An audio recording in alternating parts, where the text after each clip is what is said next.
نوچەیەکە و هەموو کردوێ پێ گەلێکی کێفخۆش ببن ڕێبەرێ پەکێکی عەبدوڵڵاه ئۆجەلان بڕیە شاندا دەم پارتی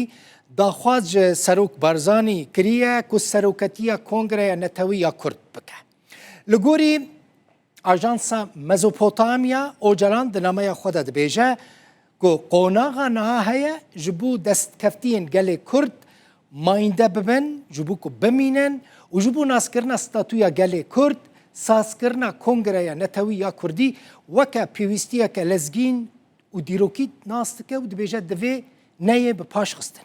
Ocalan dibêje ku perçebûna Kurdan birîneke mezin e û Kurdan gelekî zeîf û lawaz dike û banga aştî û civaka demokratîk derfet daye Kurdan ku kongreya xwe li dar bixin. Ocalan bang li partiyên Kurdî li rêxistinên civaka sivîl li derdorên civakî û şexsiyetên civakî yên Kurdî kir ku weke erkekî dîrokî ji bo li darxistina kongreyê bi berpirsiyariya xwe rabin ji pedekê û ji yenekê daxwaz dike ji bo civandina kongreyê netewî bi rola xwe bilîzin, bi rola xwe rabin û berpirsiyariya xwe cî bicîbînin. Her wiha daxwaz dike ku Serok Mesûd Barzanî jî seroketiya kongreya netewî ya Kurdî bike.